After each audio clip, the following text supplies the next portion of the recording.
வணக்கத்துடன் pepper and salt news என்கின்ற இந்த வலையொலியில் உங்களை சந்திப்பதில் நான் மகிழ்ச்சி அடைகின்றேன். இன்று அனுரா அவர்களை மையப்படுத்திய ஒரு கருத்து தான். அனுரா அவர்கள் 16வது ஆண்டு, அதாவது போர் நடந்து 16வது ஆண்டு அந்த நினைவுகளை மையப்படுத்தி இராணுவ வீரர்களுக்கு நினைவு செய்யக்கூடிய ஒரு களத்தில் அவர் கலந்து கொள்கின்றார். அப்படி கலந்து கொள்கின்ற பொழுது இராணுவ வீரர்களை இராணுவ விருவா என்றுதான் இதற்கு முன்பு இருந்த ஜனாதிபதிகள் அவர்களை குறித்து பேசுகின்ற பொழுது அழைப்பார்கள். அதாவது மக்களுக்காக களத்தில் நின்று போராடி மரணத்தை தழுவிய ஒரு மாபெரும் போர் வீரர்கள் இவர்கள் என்பதை அடையாளப்படுத்துவதற்காக இராணுவ விருவா என்கின்ற பெயரை அவர்கள் அழைப்பது வழக்கம். ஆனால் இம்முறை அனுரா அவர்கள் அங்கு அவர் பேசிய அந்த களத்தில் ஒட்டுமொத்தமாக அவர் பேசிய அனைத்து இடங்களிலுமே சிப்பாய்கள் என்று தான் குறிப்பிட்டிருந்தார்.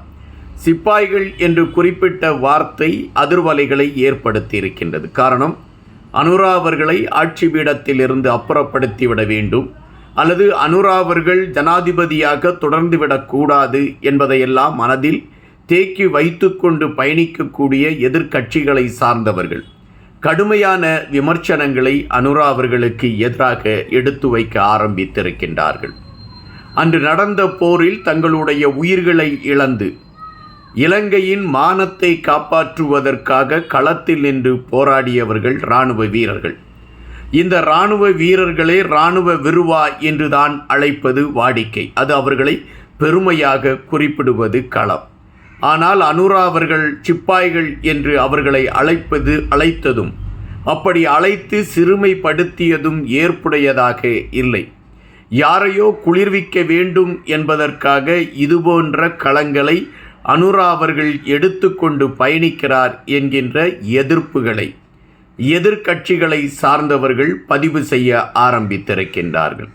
உண்மையிலே அந்த கூட்டத்தில் நடந்தது என்ன, அனுரா அவர்களுடைய பேச்சில் அவர் குறிப்பிட்ட விடயங்கள் என்ன போன்றவற்றை குறித்து ஆய்வு செய்கின்ற பொழுது எதிர்க்கட்சிகள் சொல்வது பொய்யா அல்லது அனுரா அவர்களுடைய செயல்பாடுகள் எதை நோக்கி பயணிக்கிறது என்பதை குறித்து நாம் அறிந்து கொள்ள முடியும்.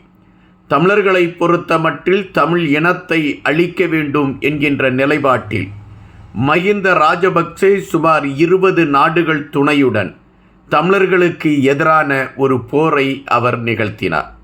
அந்த போரில் நான் இயக்கத்தை சார்ந்தவர்களைத்தான் அழிக்கிறேன் என்ற ஒரு கருத்தை முன்னிலையில் வைத்துக்கொண்டு ஒட்டுமொத்தமாக தமிழ் இனத்தையே அழிக்க வேண்டும் என்கின்ற வெறி அவர்களிடம் இருந்தது. அந்த வெறியை தன்னுடைய இராணுவ வீரர்களுக்கு கொண்டு சென்றிருந்தார் கோத்தபய ராஜபக்சே. இராணுவ வீரர்கள் ஒரு கட்டுப்பாடு இல்லாத ஒரு செயல்பாடுகளை கையில் எடுத்தார்கள். சிறுவர்களை கூட அவர்கள் விட்டு வைக்காமல் அழிக்கக்கூடிய நிலைப்பாடுகளை எடுத்தார்கள். அது மட்டுமல்ல, தமிழ் பெண்களை சீரழித்து அவர்களை சின்னாபின்னமாக்கி தங்களுடைய ஆளுமையை நிலைநாட்டுவதாக பறைசாற்றி கொண்டார்கள். அவர்கள் செய்த கொடூரத்திற்கு ஒரே ஒரு உதாரணம் சகோதரி இசைப்பிரியா அவர்களுடைய அந்த இறுதி நிலைமை. ஆனால் அனுரா அவர்கள் இராணுவ வீரர்கள், அதாவது இராணுவ வீரர்கள் குற்றமற்றவர்கள் என்பதை மையப்படுத்தியும் இலங்கையில் இனப்படுகொலை நடைபெறவில்லை என்பதை கருத்தாக கொண்டு கனட அரசுக்கு எதிராக ஒரு கருத்தை பதிவிடுகின்ற பொழுது அந்த கனட அரசின் அதிகாரிகளை சந்தித்து பேசுகின்ற பொழுது எங்கள் மண்ணில் இனப்படுகொலை நடைபெறவில்லை என்று இராணுவ வீரர்களை காக்கக்கூடிய ஒரு நிலைப்பாட்டை எடுத்தார். அதே அனுரா அவர்கள் தான் இப்பொழுது சிப்பாய்கள் என்று சொல்லிவிட்டார் என்பதை வைத்துக்கொண்டு எதிர்க்கட்சிகள் ஒரு கலகத்தை உருவாக்க தொடங்கி இருக்கின்றனர். உண்மையிலே அனுரா அவர்கள் குறிப்பிட்டது போல இலங்கை இராணுவத்தை சார்ந்த அந்த போர்க்களத்தில் உயிர் நீத்தவர்கள் சிப்பாய்கள் தானா அல்லது அவர்கள் ஒரு புனிதத்தை செய்து முடித்தவர்களா என்கின்ற மனதிற்குள் எழும்புகின்ற கேள்விக்கு சிப்பாய்கள் என்று அழைத்ததே அவர்களுக்கு அதிகப்படியான அங்கீகாரம் என்றுதான் நம்மால் கணிக்க முடிகின்றது. ஒரு இராணுவம் தன்னுடைய நாட்டுக்குள் இருக்கக்கூடிய ஒரு குறிப்பிட்ட இன மக்கள் மீது தாக்குதல் நடத்துவதற்கு அந்த இராணுவத்திற்கு ஆண்மைத்தனம் இருந்திருந்தால் அந்த இராணுவம் தனித்து போய் தாக்குதலை நடத்தியிருக்க வேண்டும். ஆனால் அந்த இராணுவம் தனித்து போய் தாக்குதலை நடத்திவிட்டால் தாங்கள் புறமுதுகிட்டு ஓட வேண்டிய ஒரு களம் அமைந்துவிடும் என்கின்ற காரணத்தினாலும் தங்களை எதிர்த்து நிற்கக்கூடிய இயக்கத்திற்கு எதிராக களத்தில் நின்று போராடக்கூடிய தைரியம் தங்களுக்கு இல்லை என்பதும் இராணுவத்திற்கு தெரிந்திருந்த விடயம். சுமார் 12,000 இயக்கத்தை சார்ந்தவர்கள், 2.5 லட்சம் இராணுவத்தை சார்ந்தவர்கள். இந்த 2.5 லட்சம் இராணுவத்தை சார்ந்தவர்கள் இந்த 12,000 தாக்கு பிடிக்க முடியாமல் தடுமாறிக் கொண்டிருந்த களங்கள் ஏராளம். இந்த சூழலில்தான் தங்களுடைய இயலாமையை மறைப்பதற்காக பல நாடுகளின் உதவிகளை அவர்கள் கையில் எடுத்தார்கள். தமிழர்கள் மீது கொத்து கொத்தாக குண்டுகளை வீசி அழித்ததில் உக்ரைன் நாட்டை சார்ந்த விமானிகள் இருந்தார்கள் என்கின்ற பதிவுகளும் அங்கு அதிர்வலைகளை ஏற்படுத்தி இருந்தன.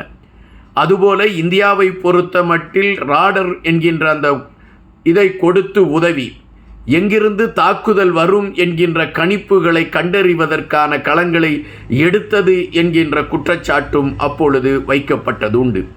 அதுபோல பல நாடுகள் ஒன்றிணைந்து இந்த 12,000 இயக்கத்தை சார்ந்தவர்களை அழிப்பதற்கான முயற்சிகளை எடுத்தார்கள். அதில் அவர்கள் பெரிய வெற்றியை பெற்றார்களா என்றால் அப்பாவி மக்களை அழித்து வென்றுவிட்டதாக பறைசாற்றி கொண்டார்கள். இப்பொழுது இப்படி இயலாமையின் களத்தில் பயணிக்கக்கூடிய அந்த இராணுவ வீரர்கள் தங்களை ஒரு பெரிய மகா புருஷர்களாக காட்ட விளைந்ததும் அதற்கு மகிந்த ராஜபக்சே, கோத்தபய ராஜபக்சே போன்றவர்கள் அவர்களை ஒரு மகா புருஷர்களாக காட்டி மனமகிழ்ந்து அதை ஒரு அடையாளமாக்கி கொண்டு மக்கள் மன்றத்திலே வாக்குகளை பெற்றுக்கொண்டு தங்களுடைய பதவிகளை தக்க வைத்து கொண்டார்கள் என்பதுதான் நிஜம்.